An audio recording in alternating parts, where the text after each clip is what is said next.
Assalamualaikum warahmatullahi wabarakatuh. Selamat siang. Perkenalkan, nama saya Indah Sari. Saya mahasiswa S1 PGSD. Di sini saya akan menjelaskan secara lisan tugas 1 mata kuliah Perspektif Global dengan dosen Fauzi Eskom SPD GR MPD.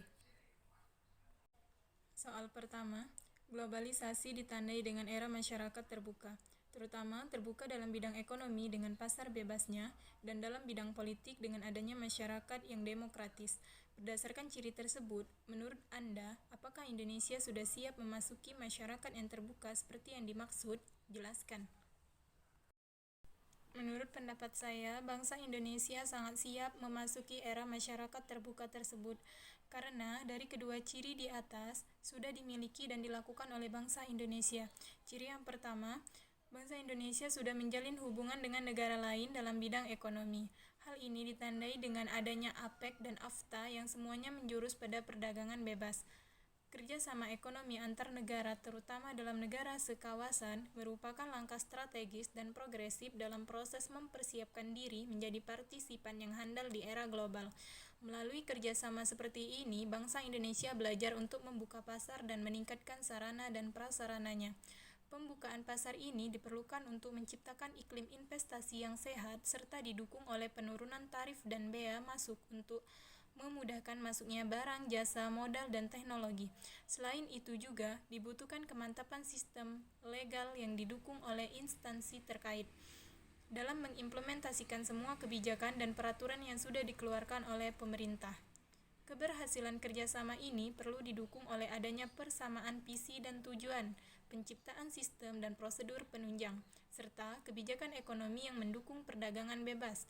Dukungan dari negara yang sudah maju sangat diperlukan, terutama untuk peningkatan kemampuan teknis dan manajerial, pembentukan sistem bersama tentang hukum, prosedur, dan administrasi perdagangan bebas, kerjasama antar pemerintah, serta dukungan pemerintah terhadap investor swasta. Selain itu, ciri yang kedua, dalam bidang politik, bangsa Indonesia menganut sistem pemerintahan demokrasi yang mengharuskan rakyat untuk bersikap demokratis. Hal ini sesuai dengan ciri dari globalisasi yang mengharuskan setiap orang untuk bisa menentukan pilihannya sendiri tanpa ada paksaan dari pihak manapun secara terbuka. Hal ini dimulai saat berakhirnya masa Orde Baru dan berganti dengan masa reformasi. Berikut sejumlah tindakan reformasi penting, yaitu dimulainya kebebasan pers, pemberian izin pendirian partai-partai politik, pembebasan tahanan-tahanan politik, pembatasan masa jabatan presiden menjadi 2 periode selama 5 tahun, desentralisasi kekuasaan ke daerah. Hal-hal di atas menunjukkan adanya kebebasan yang dapat dilakukan oleh rakyat Indonesia, sehingga rakyat dengan mudah mengakses apapun informasi tentang dunia luar yang dapat menjadikan rakyat Indonesia menjadi masyarakat yang terbuka. Soal kedua, ditinjau dari perspektif global, penerapan dan pemanfaatan iptek dalam kegiatan ekonomi untuk mengolah sumber daya alam menimbulkan dilema. Dilema apa saja yang terjadi menurut Anda? Jelaskan. Dari sekian jenis sumber daya, khususnya sumber daya alam, ada yang dapat terbarukan seperti tumbuhan dan hewan, dan ada yang tidak dapat terbarukan seperti migas dan batu bara. Sumber daya yang sifatnya tidak terbarukan akan habis sekali pakai, sehingga persediaannya semakin terbatas. Sedangkan di pihak lain, kebutuhan terus meningkat karena pertumbuhan penduduk dan keinginan yang cenderung tidak terbatas. Kesenjangan ini bukan bersifat lokal atau regional, melainkan telah menjadi masalah global. Di sini dituntut kiat-kiat ekonomi untuk menciptakan keseimbangan antara konsumsi di satu pihak dan produksi di lain pihak. Salah satu kiat bagaimana kemajuan dan penerapan iptek berupaya mencari jalan keluar dari masalah tadi. Namun demikian, kita sepakat dengan pernyataan David Turni bahwa dilema besar yang pokok saat ini yaitu bahwa dunia telah sampai pada ketergantungan terhadap teknologi untuk mempertahankan dan menopang kehidupan secara berkelanjutan. Namun selanjutnya, penerapan praktis teknologi dan intervensinya dalam menunjang kehidupan cepat atau lambat akan merusak sumber daya alam. Dalam menghadapi dilema yang demikian, kebutuhan kita manusia menjadi 3 kali lipat, yaitu pertama kita harus menguasai teknologi itu, Kedua, menstabilkan penduduk.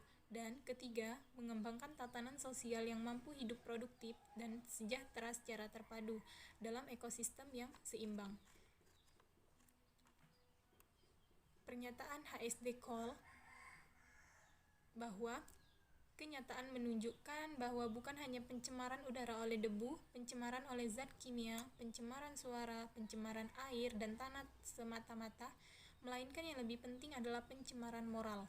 Hal-hal yang bertentangan dan tidak diindahkannya peraturan sebagai indikator dalam berbagai argumentasi kerusakan lingkungan yang menjadi dasar pernyataan kemajuan ekonomi dan teknik. Pencemaran moral dan penyimpangan-penyimpangan dari aturan yang berlaku terhadap ketentuan pengembangan serta pemanfaatan lingkungan seolah-olah diabaikan.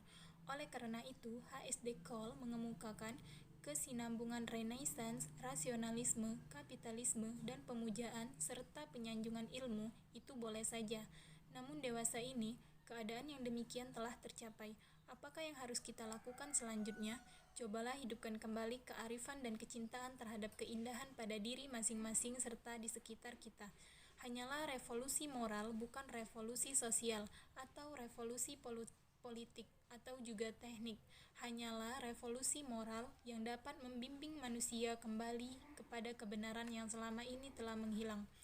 Dalam kondisi global yang penuh dengan kesenjangan, masalah dan tantangan, baik ekonomi, sosial, budaya, politik maupun lingkungan hidup, pengembangan dan pembinaan akhlak menjadi kunci penyelamatan kehidupan dengan lingkungannya.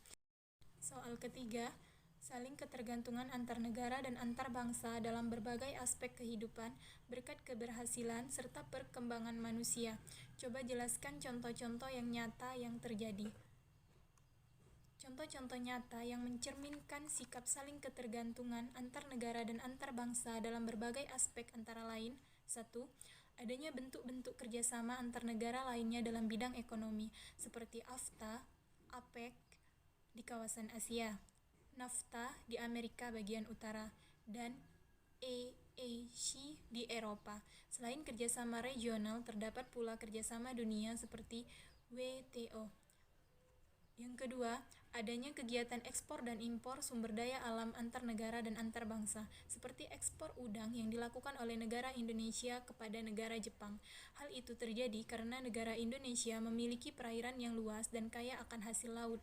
Sedangkan negara Jepang memang terkenal dengan penduduknya yang sangat suka makan makanan yang berasal dari laut.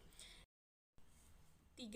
Adanya pertemuan antar negara dan antar bangsa dengan masing-masing memiliki kebudayaan yang berbeda-beda, sehingga sangat memungkinkan untuk tiap negara memperkenalkan budayanya masing-masing, sehingga terjadilah proses saling ketergantungan dalam membagi informasi mengenai kebudayaan masing-masing.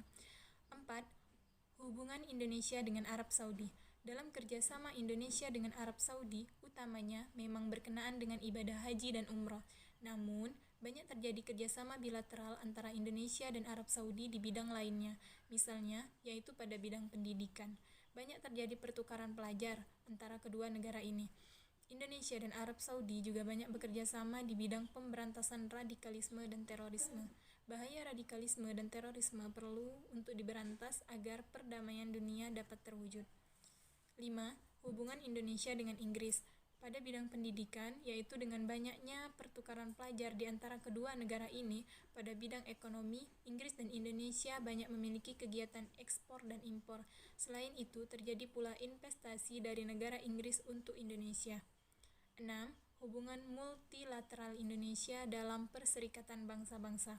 Indonesia bergabung menjadi anggota resmi PBB pada 28 September 1950 sebagai anggota ke-60. Baiklah, itu tadi penjelasan secara lisan tugas 1 perspektif global dari saya. Saya ucapkan terima kasih. Selamat siang. Wassalamualaikum warahmatullahi wabarakatuh.